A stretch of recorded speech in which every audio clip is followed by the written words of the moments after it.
العليم من الشيطان الرجيم بسم الله الرحمن الرحيم وصلى الله على خاتم الأنبياء والمرسلين وعلى كل ملائكة المقربين وعلى عباد الله الصالحين برحمتك يا أرحم الراحمين اللهم رب اشرح لي صدري ويسر لي أمري واحلل عقدة من لساني يفقهوا قولي. Alhamdulillah Rabbil Alameen, we thank Allah subhanahu wa ta'ala for this way of life, for this Islam. Had it not been for Allah's guidance, you and I will not have been in any position to guide ourselves into this. So therefore all praise belongs to Allah subhanahu wa ta'ala, the nourisher, the sustainer, the evolver, the molder, the shaper, the capacitated master of creation. May peace and blessings of Allah be upon the last and final messenger Muhammad sallallahu alaihi wasallam, his household and companions, and all those who follow him until the end of time. My dear brothers in Islam, I'm very glad, I'm very happy to be part and parcel of this community. This is the second time, I believe, or third time that I'm giving talks here. And the warm reception is overwhelming. I can't quantify that. So I'm bringing you greetings from Seattle, Washington, United States, to each and every one of you. Zaytun Dawa Institute is saying salam to all of you. And my greetings also to the community here in this Masjid al-Nur in Abuja that make it easy for me to be here and to present my talks. As was announced today, inshallah, the topic of my presentation is going to be the scientific miracles of Quran. Now, what is miracle? Miracle is a feat that transcends the physical law of nature. Miracle is an act beyond the rationale of our thinking.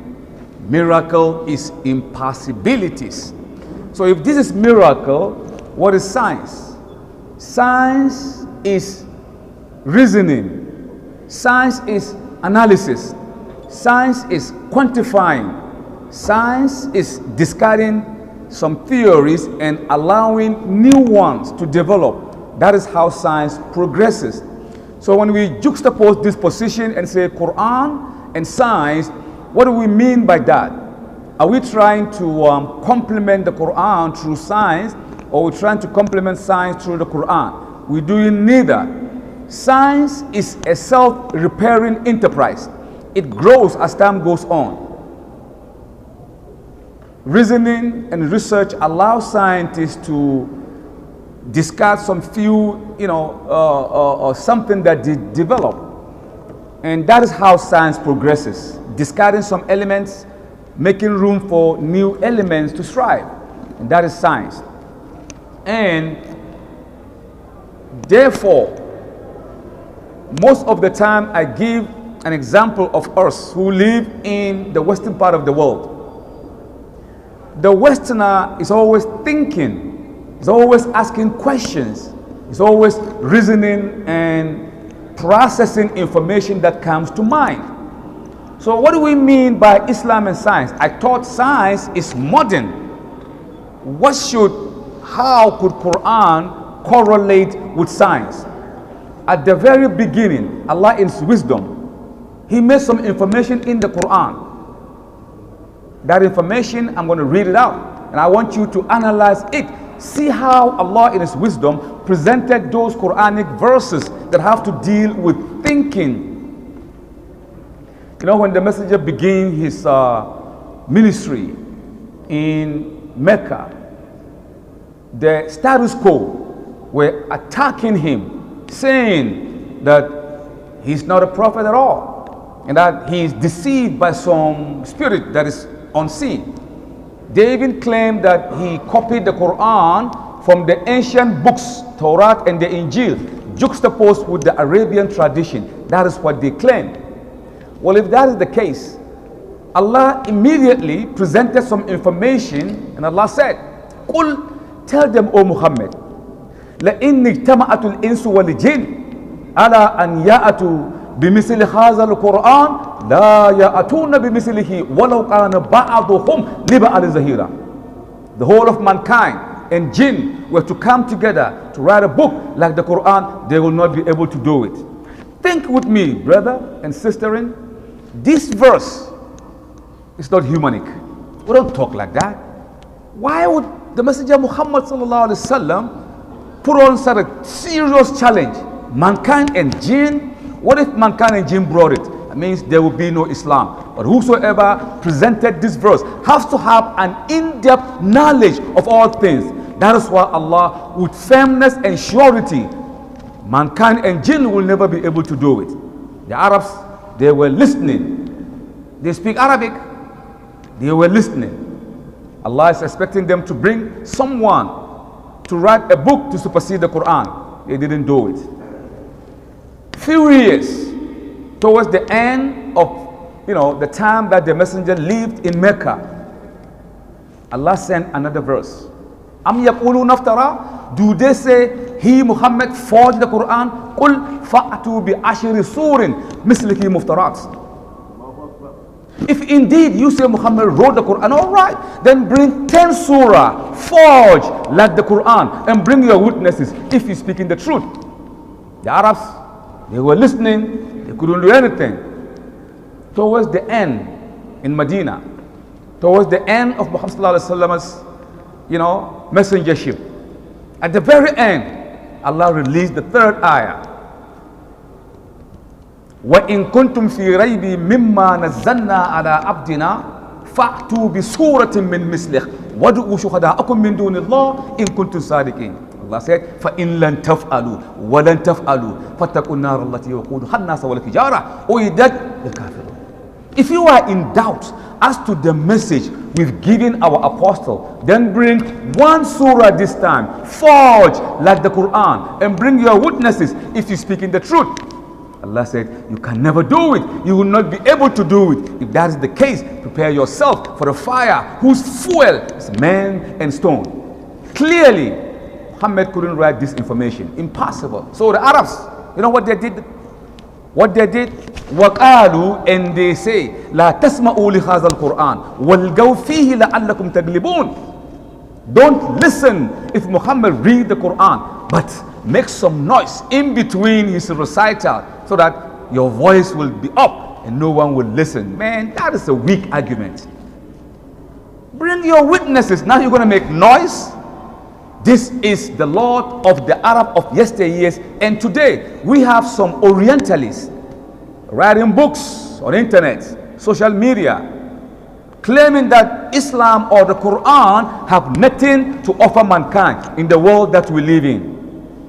Now the Quran is a copy from the ancient Arabic text mixed with the Judeo-Christian religion. That the messenger Muhammad thought that he's a messenger. Indeed, he's not a messenger. He was deceived by some unseen forces. Matter of fact, he went through epileptic mode and he came out with this rambling jumbo jumble of this Quran. That's what they say. So how would you deal with this anomaly? There is a man in America who wrote so many books. His books have been translated many languages, Carl Sagan. Now, recently, few years ago, about 15 years ago, knowledge of animals have come to play. Those who specialize on research of animals. And among them is Peter Krause. Peter Krause is one of the best minds in the behavior of animals. And he wrote a book. And in that book, he made mention of a miracle akin to one particular animal, that is the camel. So in that book, he said, he gave us about 25 attributes and mysteries in the camels. But he's late. It's less than 20 years he came out with this information. He was clapped all over the world, given Nobel Prize and money that he came about with this research of the Quran. Of an animal, and he ended up with the camel. But this is what Allah said. أَفَلَا يَنْظُرُونَ إِلَى الْإِبِلِ كَيْفَ خُلِقَتْ وَإِلَى السَّمَاءِ كَيْفَ رُفِعَتْ وَإِلَى الْجِبَالِ كَيْفَ نُصِبَتْ وَإِلَى الْأَرْضِ كَيْفَ سُطِّيَتْ. 3. scientific application in one verse, beginning with the camel. Afala, don't you see how camels are created? In other words, what's wrong with you? Look at the camel. There are some mysteries in the camel which you don't know. So when this verse came, the messenger Muhammad was ridiculed. The Arabs, they said, Abul Qasim, what's wrong with you? We ride on camels, man. We take a trip from one place to another on a camel. We eat the flesh. We use the skin to cover ourselves and we make tent with it. Why are you telling us about the camel? Oh, so your God is talking about animals now? Don't your God have something serious to say about animals? What are you talking about? Afala yanzuruna. But today, Professor Krauss wrote a book. In that book, he gave a lot of mysteries of animals, but that of the camel supersedes them all. He said, the camel is the sheep of the desert. Or is the sheep, I'm sorry, a sheep of the desert. Look at the mystery of camel. You know, the camel weighs close to a ton and over. That means the camel is, the weight of the camel is close to a small or a medium-sized, pickup truck. Very heavy. Coupled with that, the camel is loaded with goods that they make business from one nation to other nation. And the camel is gliding on the soil of the desert. Think, if you go to the desert and you begin to walk in the sun, even though you're walking, but you keep coming back. You see, you walk, but it draws you back because you sink in the camel. The camel does not sink. It is so heavy, it should sink. It got load also, it must sink. The camel does not sink. Why? At the ankle of a camel is, a mechanism that looks like a shock absorber at the base of the ankle. So the camel actually glides on the desert. It doesn't sink. So Allah said, Afala yanzuruna ila al-ibili kayfa khuliqat? Don't you see how we created the camel? The camel is the only animal that have in-depth photographic memory. Most animals have memories, but the camel own is too deep. Why? Scientists say that. They said anywhere the camel step on, it goes to the back of his brain. It's like a fire. The camel, anytime or anywhere the camel make a step, it stays at the back of his brain. He never forget that area. Can you imagine right now if I'm going to give you, or you're going to give me a direction, go to Aso Rock, but just go straight. It's a gas station, make a left. Towards the end, there's a yellow house. You give directions with some, identifiable locations. But imagine when you live in the desert.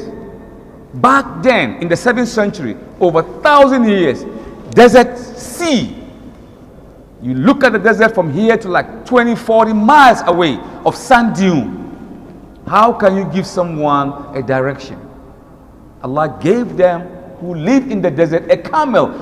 The camel have photographic memory to help them traverse in the desert. Within a few minutes, if there is a sand dune, within 5, 6, 7 minutes, the shifting wind will make it flat again. So if you give somebody a sign, just go behind the sand dune. Within a few minutes, the shifting wind will make it flat. How can you sustain, the direction? But the camel helped the dwellers of the desert. Anytime it moves, if you have a black cloth and you tie the face of the camel and you ride the camel from here to, let's say, Kubwa, and you turn the camel around, the camel is going to walk on the same place that he took 15 minutes ago without making any turn. Because anywhere it sets its feet, there is a photographic memory. The camel stored it there. So Allah said, "Afala yanzuruna ila al-ibili kayfa khuliqat." If you can get very close to camel, try that. I did that once in Hadejia some years back. Go close to the camel. The camel doesn't know you, it might speak on your face. But if you get very close, look in the eye of the camel. There is a brown, dark linen. It's like a line, which acts as a windshield wiper because of the immense of the desert sand. When the sun is too much, it comes out, overlap naturally, it wipes. It's like a windshield wiper, wiping the eye of the camel. أَفَلَا يَنْظُرُونَ إِلَى الْإِبِلِ كَيْفَ خُلِقَتْ. The camel actually dodges the heat wave. 90 degrees, 120 degrees in the Arabian desert or the sub-Saharan desert beyond Mali, going to Libya, very, very hot. The camel doesn't feel the heat. Why? At the hump of the camel, there is, that hump, it does two things. Number one, it stores fats so that the camel will have more energy to walk. The second thing it does, there is something within the hump. If you shave the hump, you see a tiny, holes. Science called that somites. What it does is that it absorbs the heat ray of the camel. The heat goes straight to the chute in the back. In other words, the camel dodges the heat. So in the evening, when it's time for the camel to rest, it's a beautiful thing to see. It locks its leg like this and go down. Once it goes down, the hump opens up and the heat evaporates. The camel dodges the heat. أَفَلَا يَنْظُرُونَ إِلَى الْإِبِلِ كَيْفَ خُلِقَتْ. The part of the camel that touches the ground when it's too hot is 10 times thicker than the regular body. All the part that touches the ground, if the camel goes down, is 10 times thicker than the body or the rest of the skin. Why? Because the camel does not feel the heat. أَفَلَا يَنْظُرُونَ إِلَى الْإِبِلِ كَيْفَ خُلِقَتْ. In the stomach of the camel is 3 ruminant chambers. The one that it eats and digests. The second one is where it stores its water. If a camel walk right now outside, drink water that is dirty water, wallahi, within few minutes, that water will turn itself to become pure water. It's not too hot, not too cold. In between. أَفَلَا يَنْظُرُونَ إِلَى الْإِبِلِ كَيْفَ خُلِقَتْ. So back then, the Arabs who live in the desert, they want some water.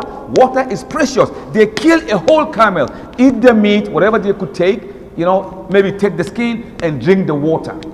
But now, the Johnson & Johnson pharmaceutical company have developed a mechanism. That mechanism, you just simply spray at the base of the camel's stomach. Leave it for a few minutes. Once you're done, get a knife and cut it. The camel does not feel the pain. It's like anesthetic. So you could just go through and grab, the stomach the one that have the water. Drink the water, make wudu, push it back, spray it again. Few hours, the camel is back to normal. أَفَلَا يَنْظُرُونَ إِلَى الْإِبِلِ كَيْفَ خُلِقَتْ. And on. All the animals, they produce their own vitamin C if they eat, whatever they eat. But the camel is in the desert. Is the only animal that produces its own vitamin C to be able to live in the desert. There is no vegetation. Allah gave the camel an elongated tongue. It goes through the thorn. It's so beautiful. If you see the camel with the tongue going around, the thorns, pick up the leaves and turn it around again and swallow it. This is a mystery. It doesn't poke the sensitive, tongue of the camel. That is a mystery that scientists cannot explain. وَإِلَى السَّمَاءِ كَيْفَ رُفِّعَتْ. That means Allah wants us to look at the heaven and see what is it that Allah is talking about the heaven. The heaven has so many parts. It is one of the most wonderful design that Allah has given mankind, with all these canopies and stars and comets and asteroids and galaxies and quantum and quasars that are permeating all the horizon in the celestial. That is the heaven. But I want to draw your attention. You see, on earth, so Allah asks a question. أَأَنْتُمْ أَشَدُّ هَلِكٍ أَمِ السَّمَاءَ بَنَاهَا رَفَعَ سَمْكَهَا فَسَوَّاهَا. Are you more difficult to create than the heaven He raised? هَلَكَ السَّمَاوَاتِ بِغَيْرِ عَمَدٍ تَرَوْنَهَا. Look at this space here. This is pillar. 1, 2, 3. What? To hold this small little space here? How much we spend here? Allah said, halaka samawat bigayri amadin tarawnaha, as you can see. In the Quran, halaka samawat wal ard. Samawat wal ard, meaning Allah created the heaven before the earth. You created the ground. Allah said, no, I created the heaven before the earth. How can you create something to suspend? To show you his power and magnificence. He said, halaka samawat wal ard. Samawat wal ard. There's no pillar also. Bigayri amadin tarawnaha, as you can see. We have 9 planets in the solar system. 9. So far that we know. They're huge. The biggest of them all is Jupiter.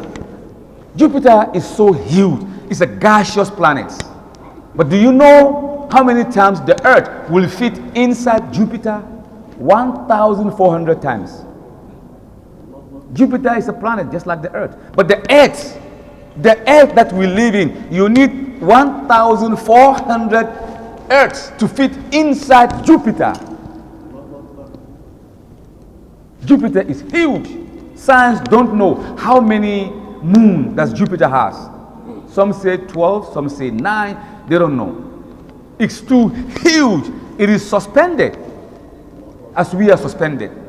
So generally we think that we are on the ground. No, there is no ground. We are all suspended. You look at the moon. Oh, look at the moon. If you on the moon, say, oh, look at the earth. We are all suspended. So if there is no force of gravity and you begin to fall, you keep on falling in the outer space for billions of years. There's no ground. We are all suspended by virtue of what? The gravity. The gravitational forces, that is what keep us together. If Allah remove it, we keep on falling. We keep on falling and falling for million years. No ground. There is nothing like ground. We just hanging around on the earth. Gravity make us, if you throw something, it's got to come down. The force of gravity. Some stars and planets don't have, gravity. Like Jupiter, they don't have you can't even live on Jupiter because it doesn't have all the attribute to make it possible for you and me and plant and animal to strive. So Jupiter is big. Imagine 1,400. Jupiter is huge. All right. Now that we understand how big Jupiter is, let's see how small is Jupiter compared to the sun, our sun. Let's suppose the stadium here, the National Stadium. Let's suppose the arena inside is the sun. Jupiter will be like one basketball in the pitch. So where is Jupiter? Where is Jupiter? So how many basketball will fit inside the complex where they play the soccer? If that complex is the sun, Jupiter will be nothing inside. Yet Jupiter will take in the earth 1,400 times. It's too huge.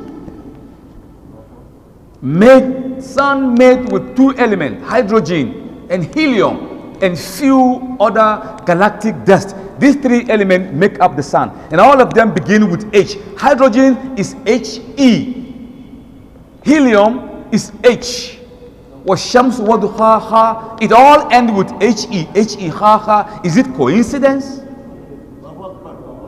That is the miracle that boggles the mind of man, that mankind cannot quantify how big the universe and the greatness of the celestial. Allah said, the heaven. Think about the heaven. Inna fi khalqi samawati wal ard wa ikhtilafi al-layli wan nahar la ayatin li ulil albab alladhina yazkuruna Allaha qiyaman wa qu'udan wa ala junubihim wa yatafakkaruna fi khalqi samawati wal ard rabbana ma khalaqta hadha batila subhanaka faqina azaban nar. Allahu Akbar. In the creation of the heaven and the earth and the alternation of night and day are indeed signs for those who reflect, who think, who rationalize, who process information. Intellectuals. Allah is talking about men of knowledge. So now that we know that Jupiter is nothing, let's see how big is the sun that we are, the sun. We live on a galaxy called the Milky Way galaxy. The Milky Way galaxy have more than 500 billion other sun our sun, over 4 to 500 billion other suns in the Milky Way. So how can you find Jupiter? How can you even find the sun if you are in Jupiter, if you are in Milky Way? Subhanallah. Our neighbor galaxy, we live in the Milky Way galaxy. Our neighbor galaxy is called Galaxy Andromeda MX. It is 5.3 light years away. Subhanallah. Our neighbor, my neighbor is the Sheikh here. Our neighbor galaxy is 5.3 light year, and each light year is 6 trillion miles. So 6 trillion times 5.3, whatever number you have, is the nearest galaxy. La hawla wa la quwwata illa billah. How can you quantify this?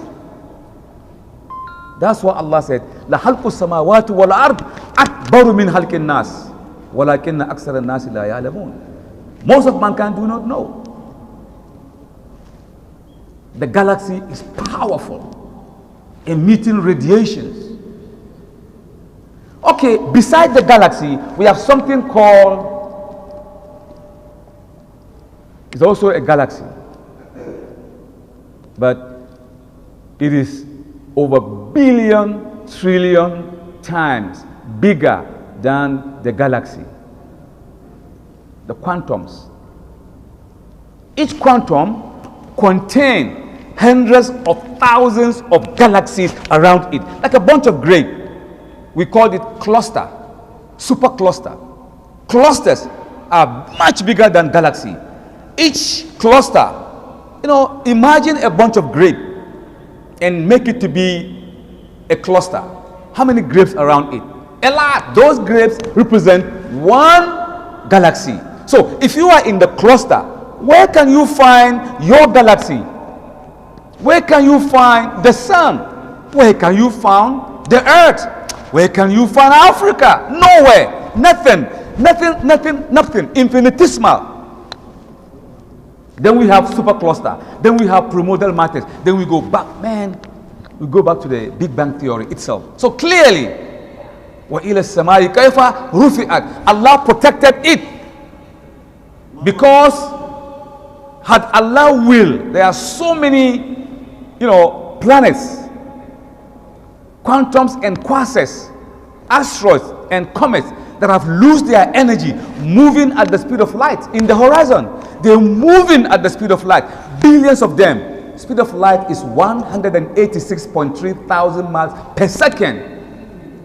That is like me going to United States over 10,000 times within 1 second. Is it possible? How can I go to United States 10,000 times within 1 second? It's beyond our thinking. If you think, your brain will explode. Allah's creation is so serious. So Allah protected all these things so we don't see. If Allah allow one cosmic ray that have lost their energy, millions of them, once they get to our earth, Allah will send them back to where they came from. Allow all the good radiation to come in for our own benefit. Allah protected it. We are protected from bombardment of all these elements. Yet, we don't worship Allah. Yet, we take it for a jest. All these things indicate the power and magnificence of Allah subhanahu wa ta'ala. It does. There is a man, a scientist by the name Van Allen, Professor Van Allen. He specialized on atmospheric pressure. He was the first to theorize that there is a belt protecting the Earth atmosphere as a whole. We are protected with a belt. But those belts, you can see that. You need sensor, some mechanism to be able to beam in the heaven and to see that they are a deliberate, a protective layer Allah has set for so that we don't get bombardment. If Allah allow one single entity to come, stampede, finish, we're gone. So Allah said, وَجَعَلْنَا السَّمَاءَ سَقْفًا مَخْفُوزًا وَهُمْ عَنْ آيَاتِهَا مُغْفِلُونَ. We set up in the heaven a protected layer for you, safe and well guiding you, yet you playing games with my ayats. How could the Messenger Muhammad Sallam in the desert, right in the Quran, I'm going to write in my Quran, جَأَنَّ السَّمَاءَ سَقْفًا so that the world will know. You have to be an ingenious physicist, astrophysicist. This is quantum mechanics, quantum numbers. How could the messenger know that he said there is a protective layer guarding us? وَجَعَلْنَا السَّمَاءَ سَقْفًا مَحْفُوظًا, protected. How could he know? But this is the man of knowledge. So Allah is talking about knowledge. That's why we have Iqra as the first revelation. Read. Knowledge is power. Power is knowledge. Everything that you think of today is all about knowledge. If you have knowledge, you got everything. Knowledge is power. But we refuse to read. That is why they use it as a punching bag, as a doormat. We were the first to champion the cause of education back in the 9th century. The Europeans were in the cages, they don't have no education. That was the golden age of Islam. And the Arabic language used to be the lingua franca of all the world. You must speak Arabic to be able to be part and parcel of the learned community. But what happened today? Anything that is negative, they say Muslim. No, that's not true. We were there from the very beginning. We were there from the very beginning. And Allah have explained everything in the Quran. So the men of knowledge are seeing that now, all those years. Allah gave us all in the Quran over 1,400 years ago. We have all this impossible knowledge that can be found in the 7th century. Who told Muhammad all this information? Allah is the one that gave him bit and bit of this information. So Allah said, وَيَرَى الَّذِينَ أُوتُوا الْعِلْمَ الَّذِي أُنزِلَ إِلَيْكَ مِنْ رَبِّكَ هُوَ الْحَقُّ وَيَهْدِي إِلَى صِرَاطٍ الْعَزِيزِ الْحَمِيدِ. Those with knowledge, O Muhammad, they will come eventually and they will know that Allah sent you and that you are on the right track. Men of knowledge. Allah asked a question. هَلْ يَسْتَوِي الَّذِينَ يَعْلَمُونَ وَالَّذِينَ لَا يَعْلَمُونَ؟ Are those who know the same as those who do not know? No, they are not. So yours, Ya Muhammad sallallahu alaihi wasallam, is to present the Quran. Just present the Quran. It is Allah who will make the Quran to be functioning as time goes on. In huwa illa zikrun lil alamin wa la ta'lamunna naba'ahu ba'dahin. This Quran is for the whole of mankind. But as time goes on, mankind will come to understand the implication of the Quranic truthfulness. And that's what we are seeing today. So really, those who are talking about science and ingenuity, the Quran have mentioned everything. Allah said, وَلَقَدْ صَرَفْنَا فِي هَذَا الْقُرْآنَ لِلنَّاسِ مِنْ كُلِّ مَثَلٍ وَكَانَ الْإِنسَانَ أَكْثَرَ شَيْءٍ جَدَلًا. We have indeed explained in this Quran everything. كُلِّ مَثَلٍ. Nothing. مَا فَرَقْنَا فِي كِتَابٍ شَيْءٍ. Nothing will live outside the Quran. You know, in England or English country, they're celebrating one important scientist by the name of Steve Harvey. Steve Harvey is the first human being or the first scientist who specialized on physiology, the in-depth blood circulation of humans and animals. He was the first to deduce all the blood circulation, what happened in the system, the food, the blood, the pancreas, all these things. William Harvey, he died 500 years ago in 1565. We're talking about 500 years ago. He was a celebrity because he was the first to make mention about what is happening in the animals especially. William Harvey, in his book, The Dark Room, he's talking about the dark room, the darkest part of the human, which is, the digestive system. He's a specialist on that one. And he was given Sir. In England, because of his aptitude in knowledge, they gave him Sir William Harvey. Specialized on blood circulation, the human excretes. You should get the book, William Harvey. Go and check it out. William Harvey, or Sir William Harvey. He make mention about different type of animals, how their digestive system works. We say, Mr. William Harvey, you are late. The Quran mentioned all these things. without any laboratory in Mecca or Medina. Allah said, وَإِنَّ لَكُمْ فِي الْأَنْعَامِ لَإِبْرَةً نُسْقِيكُمْ فِي بُطُونِ مِنْ بَيْنِ فَرْسٍ وَدَمٍ لَبَنًا خَالِصًا سَائِغًا لِلشَّارِبِينَ. Look at the وَإِنَّ لَكُمْ فِي الْأَنْعَامِ لَإِبْرَةً. Most certainly, Allah said, in the life or in cattle are lessons for you. We give you to drink something white and pure, which is palatable to drink. That drink came from the conjunction of blood and the excrement. How can the blood and excrement be together? Definitely that whiteness of the milk will be tainted by the blood. But that is where milk came from. Long before William Harvey came with his classical information, the Quran mentioned that 1,000 years before William Harvey. Nuskikum, you drink fi butun, from the system of the cattle, min bayni farthin wa dam. Allah is saying that the milk that we enjoy and cherish, the sweetness, came from the conjunction between the blood and the excrement of the cattle. This is mind-boggling. This is nowhere to be found in the 7th century.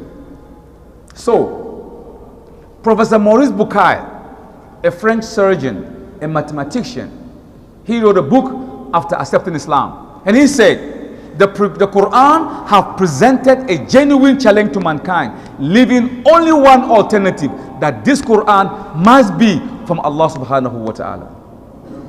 He said, because knowledge of all this is nowhere to be found in the 7th century. How could a man in the desert without any computerization be able to give us information that is consistent with modern science? Impossible for anyone. Then he said, not Muhammad, not the Sahaba, no one.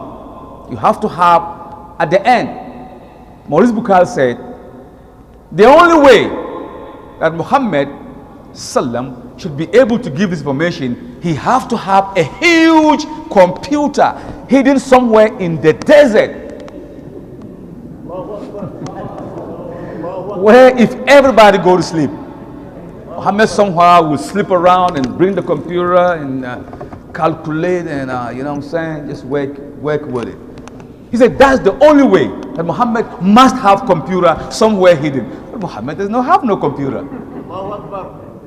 So then you have to account. There is another white woman by the name Professor Ann Beatts, one of the best social thinkers in America. This is what she said.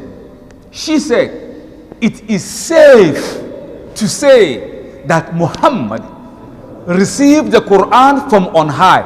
It is safe to say that. Because if you say Muhammad wrote the Quran from his own mind, you have a big problem. And that problem is, you should be able to tell mankind, how could he have given us information that is 21st century information when we found that in the 7th century? Explain to us. She said, you cannot explain. So therefore, just accept it.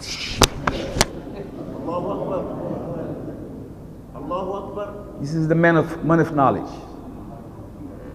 Men of knowledge, ulul albab, people who think, they analyze and they come to conclusion. Science is not proving Quran right. No. It is not. The Quran is there long time. Science progresses. It changes all the time until it becomes clear.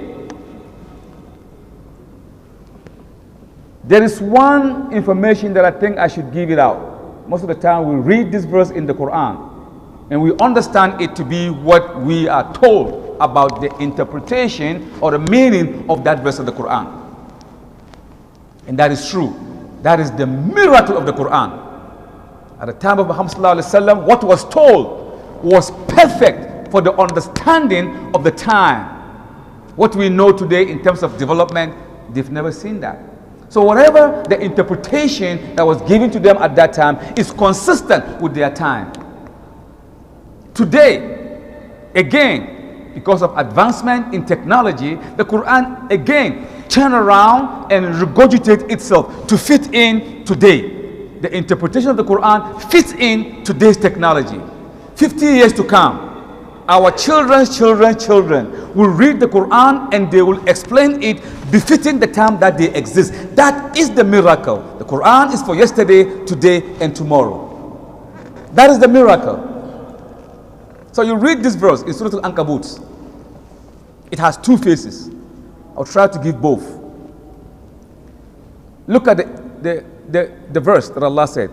مَثَلُ الَّذِينَ تَخَذُوا مِن دُونِ اللَّهِ أَوْلِيَاءَ كَمَثَلِ الْأَنكَبُوتِ تَخَذَتْ بَيْتًا. Then Allah said, وَإِنَّ أَوْهَنَ الْبُيُوتِ. I want you to underline the word أَوْهَن.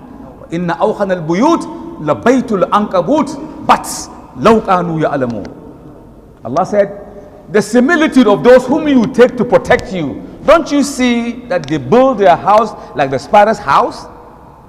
Those who you want them to protect you. Allah said, these people, look at their house. Then Allah said, oh, وَإِنَّ أَوْهَنَ الْبُيُوتِ. The most horrible of all houses is that of the spider. If you know the implication of this parable. Awhan means horrible. Something that have no, if a spider build a house, it live in its apartment. You could see the spider. Look at the spider. That's your house. You could see the house. It's a horrible house. You could just take your finger, destroy it within a minute. وَإِنَّ أَوْهَنَ. The most horrible houses is that of the spider. Today, inshallah, scientifically, I'm going to give you what is happening in the house of the spider, according to scientists. We have over 2,000 spider species all over. Some of them as big as this spider. Some even big, the tarantula. In the Amazon rainforest of South America, I've seen a spider gizo, and I was like, subhanallah. Big. It can catch chicken or small lamb. A newborn lamb, the spider will grab it. Can you imagine that? Those spiders can be found in the rainforest of the Amazon. We have over 2,000 spider species. All of them have one thing in common. That is, they spawn the web with a gland that comes out of them. Most spiders are blind. So recently, through studying animals, science are telling us today the word awhan that the Quran said, وَإِنَّ أَوْهَنَ الْبُيُوتِ, the most horrible of all houses. But if you go deep in the lexical Arabic connotation of the meaning, the in-depth meaning of awhan, it also means a horrible, scary, physical and mental horror. Awhan, distress. Why so? Wallahi, less than 50 years, a German scientist gave us an in-depth research about the spider. The spider's female spider is always 2 or 3 times bigger than the male spider. If the male came and mate with the female spider, at the end of the mating, she eats him. You know that? 95% or maybe 98% of the chances are if he mates with her, she ends up eating him. And he knows she will eat him, but he sacrifices his life for that. So scientists are bewildered about that. Now they come to understand that if she eats the male spider, there are certain nutrients that he is the one that has it that will make her egg to be good size and produce beautiful, healthy spiderlings. That is the first horror. Awhan, horrible house. Wallahi, when I read that, I took it to University of Washington in Seattle, Washington, and I went to Faculty of Zoology. They told me that's the truth. Then I make sujood shukur to glorify Allah. Say Allahu Akbar. She eats him because in his body there are some nutrient that is good to lay beautiful egg that will produce healthy spiderlings. That's number one, horror in the house of spider. Number two, after 2 weeks, if the spider female bring forth the egg, now they've hatched. They're hungry. And now she's weak. She can't go hunting. Or she's thinking, if I go hunting, by the time I come back, some animal will eat my spiderling. So she stay. In doing so, she's hungry. So she eats some of the spiderlings. They're trying to run away, and she used her claws to catch them and eat them. That's horror. Auhan. The most horrible house. Allah used the word horrible. It's horror. You know the movie horror? People eating people. Horror. وَإِنَّ أَوْهَنَ الْبُيُوتِ. Those who you think will protect you, their house is like the spider's house. Horror. They will eat you. So she eat the spiderling. And number 3, if the food is not forthcoming, the grown spiderling, the strong survive and the weak fall apart. So the young spiderling begin to eat one another. If you are not strong, your brethren and sisters will eat you. Another horror.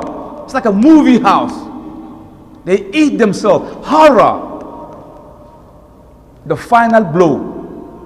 If food is scarce, the spiderlings have grown. The female spider, she unleashes an instinct, killer instinct. She releases a pheromone.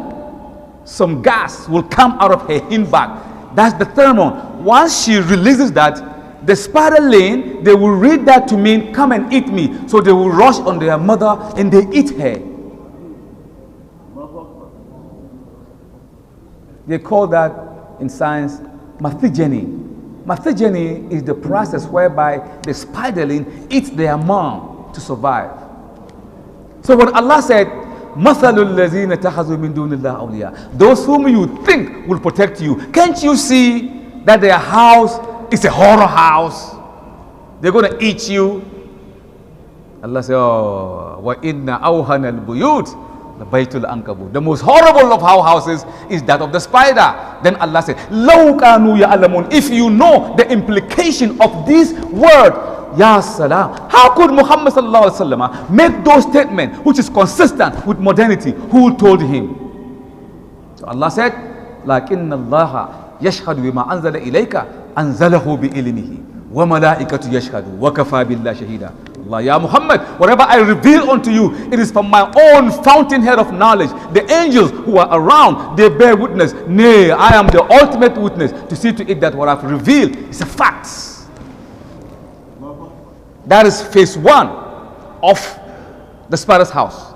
The second part is this. See, I live in New York City for like 20 years before moving to Seattle. When I was in school, I drive a taxi. Drive a yellow cab. Those of you who've been to New York, you see the yellow cab.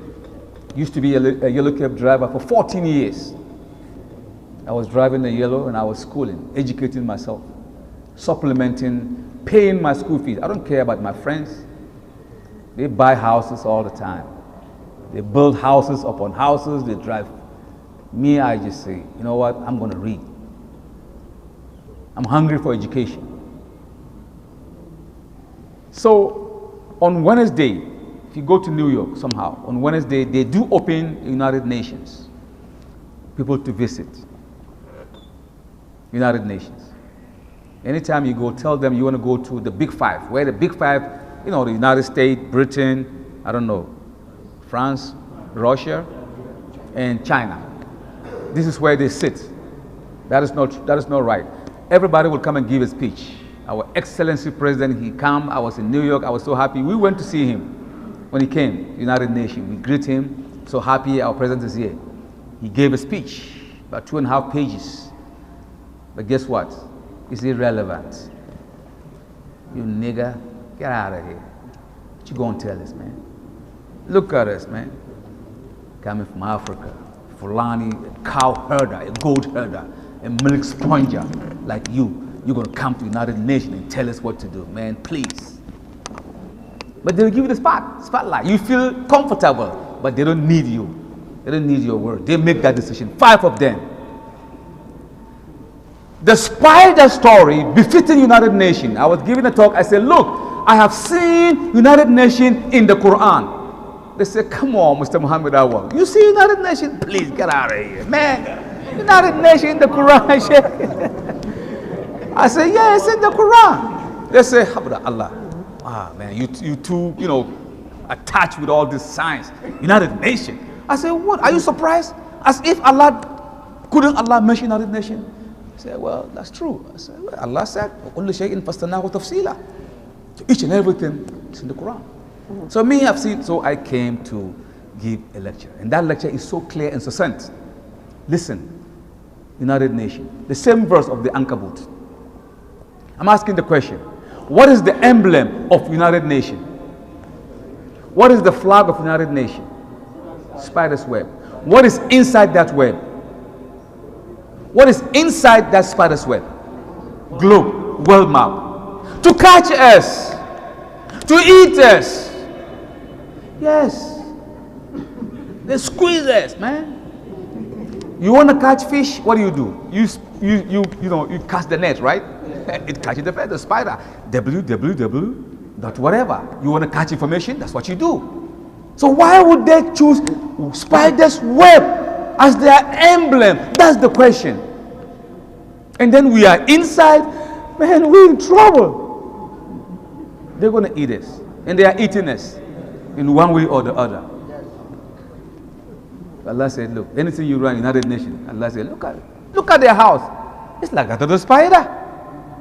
And wallahi, if you go and see where the big five sit, it's built with a glass. The glass is like a spider, like this and like this. It's like a dome. The inside. I said, Subhanallah. Ya salam. Allah said, don't you see their house is built like the spider's house? And Allah said, Law kanu ya'lamun. If you understand the implication of this spider. So the Quran is a book that mankind have to bow down to it.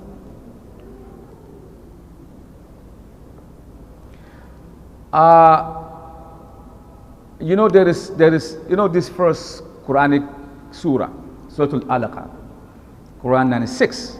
It contained 19 verses. But on verse 15, there is what Allah have mentioned, talking about most of the Imam Abdullah Maududi and most of the scholars' interpretation. I've read also Ibn Qayyim al-Jawzi. He also make mention of that tafsir, that particular ayah. And he said, Qalla la'in lam yanta'i lanasfaha bidasiyatin nasiyatin kazibatin khatiya. This verse, they say, it refers to Abu Jahl. Because if Abu Jahl is traveling to Sham, just not to leave the messenger alone, he will come to his doorstep, insult him, call him all the names under the sun, hoping that that insult will represent him as he leaves Mecca. Just not to leave him alone. So Allah sent this quotation. Qadda, let him be careful. If he does not stop, we shall hold him by his forehead. Don't forget this word. By his forehead. A lying and sinful forehead. The Quran mentioned the part of the brain that is responsible for lying. Aaron said, Mr. Muhammad or Mr. Kamal, you lied to me. Aaron said, Mr. Shireen, you lied to me. I don't say your forehead lied to me. I don't say Abu Bakr, your forehead. How do I know? I don't know where the lie come from. But the Quran mentioned the part of the brain that is responsible for lying. If he does not stop, we shall seize him by the forehead, a lying and sinful forehead. Scientifically, the brain, the cerebrum, this is the prefrontal cortex, and this is the cerebrum. It houses the brain. The brain is divided on different levels. But the forehead does two things. The forehead of any human being, it does wicked things. At the same time, it does good things. It has two motivations. It is a motto that whatever you're thinking wickedly, you know what? wannan wallahi zan kafa markusa kwanan nan Allah kuwa ba zan yadda ba wallahi kaza da kaza whatever you so it comes from your brain from your forehead. And if you say, man, Malam Kamal is a very good man, inshallah whatever I get I'm gonna make sure I give him $10,000, which I don't have. Don't expect it, man. I'm just saying, this is a metaphor, man. And take it serious, man. I am broke. Talking about $1,000, man. So what happened is that Allah mentioned the part that is responsible. Scientists knew that when they developed this mechanism called MRI. You have it in the hospital, magnetic resonance imaging. They put you inside that, MRI machine. They put electrolysis on your forehead, on your ear, whatever. They put it inside. If they want to know which part of the brain is responsible for lying, which part of the brain responsible for hunger, which part of the brain is responsible for being smart, they put electrolysis all around it. They put you in there and they begin to watch. So if they want to know this part is lying, the part that is lying will begin to blink and they will cycle out. The part that is responsible for being intelligent will begin to blink. The brain is complex brain. So when they build MRI, it magnifies and resonates the part of your brain. And then it images it and bring it out. So they can tell clearly this part is responsible for this and that. So science are saying that the motivational part of the brain that causes you to think good and act wickedly is from the brain. The Quran mentioned that. Let him be careful. If he did not stop, we shall hold him by his forehead, a lying and sinful forehead. How could the Messenger Muhammad sallallahu alaihi wasallam in the Arabian desert be able to understand that the brain is actually, responsible of lying comes from the part of your brain? An American president, vice president by the name Al Gore, Al Gore, Clinton era, he was the vice president. He championed the cause of global warming, traveled all over the place giving advice on global warming. Global warming is caused mostly by us. We created that. There is no leaf anymore. We cut down trees. We allow the sun to come direct on us. And therefore, it destroys so many things. The gamma ray, the ultraviolet ray, and so many different rays. Some are not good to get into our soil. But we allow that to happen. Why? Because we are satiated by cutting down trees. The animals don't even know where to go anymore. Because we cut down trees, build houses, and so the animals don't know where to go. The sun is coming direct on us. So the global warming, the earth is so warm. Back in the days when I was growing up, there was a time that we call it tree planting day. I don't know if some of you have remembered that. We plant trees. All schools, we come out and we plant trees so that we get vegetation, cool. The sun does not come and directly have effect on our body.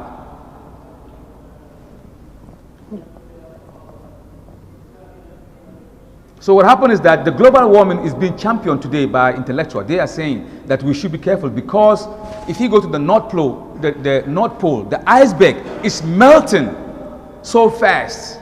I was in Alaska many times. And anytime I go, when we visit on Pacific Ocean, in the hinter part of the Alaskan terrain where there is a glacier and all this, you see an ice, maybe 50-story building. Ice packed on top of each other, but now they are melting at an alarming rate, meaning if the snow is melting, that means the level of the sea will what? Will rise. So the sea is rising, and so far we have 71% sea and 29% land. Our land is too small. Water have taken a part of it. And then we have global warming. The ice is melting. If care is not taken, within 45 years, Scandinavia will submerge in the water. Yes, Scandinavia, they will submerge in the water. If the rate at which the snow is melting keep on going at that rate, Scandinavia will melt. And part of Africa will melt. The southern part of Africa, South Africa, some part of South Africa, and Rhodesia, and Madagascar will also sink because of the sea level is rising. They call that global warming. And the Quran mentioned that. long time ago in the Arabian desert, without any marine technology, Muhammad sallallahu alaihi wasallam, through inspiration, Allah said in the Quran, أَوَلَمْ يَرَوْا أَنَّا نَاتِ الْأَرْضَ نَنْقُصُهَا مِنْ أَطْرَافِهَا وَاللَّهُ يَعْقُمْ لَا مُعَقِّبَ لِحُكْمِهِ وَهُوَ سَرِيعُ الْحِسَابِ. Do they not see how we are reducing the land from under their feet? Subhanallah. Wherever Allah sends a command, no one can overturn that command. Allah is telling the scientists, marine biologists, that the land is actually rising. If the land is rising, it is taking the land. So do they not see how we are reducing the land from under their feet? That is an injunction that scientists are questioning. One scientist, Professor Cujon, who specialized on marine, he's a marine scientist. Professor Cujon, he's a scientist, he's a Frenchman. He go deep. Sometimes he live in the depth of the ocean with a small, submarine. He lives there for like few months, studying the seabed. This is what I'm not going to do that. Shoot, not crazy to go live down in the water, man. What if some whale swallows me? I ain't going there, man. I love life. But these scientists, man, they sacrifice themselves. I respect them a lot. They go and live there, studying the water. What is there? This and that. Sometimes they don't get paid just to make name, and it will benefit mankind. Professor Cujon is one of them. When he was shown this ayah, مرج البحرين يلتقيان بينهما لا يبغيان بينهما برزخ لا يبغيان. Maraja, two bodies of water, they meet together, but there is a partition. I saw the partition. I didn't go there, but I saw the partition in United States Geological Society, where they show Atlantic Ocean and the Mediterranean Sea, where they meet. They meet at a place called the Seal of Gibraltar. Look at the world, the Seal of Gibraltar. The word Gibraltar, most of you read in geography, the coast of Gibraltar. No, he's an Arab, he's an Arabian, he's a Muslim. When Allah sent this ayah, Maraj al-Bahrain, yaltaqiyani baynahuma barzaq la yabghiyan. These two bars of water meet, they don't become one homogeneous. There's a partition in between them. So this professor back then in Baghdad, he said, partition, they don't meet. So he was thinking. That's when the Muslim scholars begin to think about the Quranic verses. So eventually he followed two bodies of water, the salt water and the fresh water. So he saw a place. It's near, Maghrib area, close to Greek. At that time, the water is not that big. Today the Gulf is so much. Used to be, you could just cross over. So he stayed there and he saw the two places that two bodies of waters meet. So he pitched a tent on a rock. Wallahi, that's where he sleeps. He pitched a tent and he stayed there for like 2 months, studying the tide of the water. What happened? These two waters, they meet. True, they don't become one homogeneous. The fresh water will enter the salt, come out. This will enter and come out. There's a partition, a forbidden part that they don't meet. So scientists, they don't know how to call this Arabic name. Al-Jabal al-Tariq. His name is Tariq. They say this is where Jabal, this is the mount in Arabic, Jabal. This is where At-Tariq pitched his tent and he lived there to study the dichotomy of these two waters. At-Jabal al-Tariq, Jabal al-Tariq, the Gibraltar, Jabal al-Tariq. But they don't tell you and I. They wish they can expunge the contribution of Islam in the modern science. Even Mozambique is Musa ibn Ubayk. He's a tabi. Musa ibn Ubayk is in the Tashkent Museum. You go to Timbuktu, you see the book clear. The first Muslim who crossed over to the part of Africa, in the eastern part of Africa. What he did was he stayed there and he gave them Islam. They took Islam. When he lived for a long time, but he died there. When he died, the whole nation cried for more than 2 months. They are crying. What a good man. What a man. What an angel walking the earth. His name is Musa ibn Ubayk. Again, the Westerners said, Mozambique. So no Mozambique. Musa ibn Ubayk. This is in the annals of history. They're hiding it because they don't want you and I to know. I was one time, ya Sheikh, wallahi, I was one time in my house back in the state. I was just resting, watching TV, changing the channels. I flipped to the channel and I saw a Caucasian, a white guy, came on TV. And among his ranks, they write, he's a specialist on the Fulani tribe. I said, what? This white guy with a white, blue eye, he's a specialist on the Fulani tribes? I said, man, I am Fulani. So how come this man is a specialist in my village? How could he be specialist? Did he speak Fulani? I don't understand. See how they give themselves titles? Man, that means we have to start reading and writing our own books. So they write our books. So when they write it, it becomes his story about you and I. History. That's his story. His story. That's what he said. History. Where's our story? So I'm going to stop right here. I'm going to save that history. Later I'm going to give it up to you, inshallah. We'll come back after this commercial break. Don't go to anywhere. Welcome back. So I was talking about the history of Islam, that we don't do a lot. We don't read more. We don't write our own books. Most of the books that we read today is written by Orientalists, and a lot of them contain error. And they say a lot of things. So when they write their books, it becomes history. That is his own story that he wrote. The question is, where is our story? Once they're done writing the history, what did they put it? In the library. See, they lie about you and they bury it. It becomes a library. That's what they do. So if you go to the library, look at the collection of the bibliothèque. How long is it going to take you to sift through and get the facts? They sweep it under the rocks. That's why at the very beginning Allah wants us to read. At the very beginning Allah said you should read. Iqra. So Allah mentioned knowledge twice. From Iqra up to Malam Ya'lam, He mentioned knowledge twice and He mentioned pen once. Pen and knowledge are synonymous in any institution of learning. Allah is giving us that urge to read and write.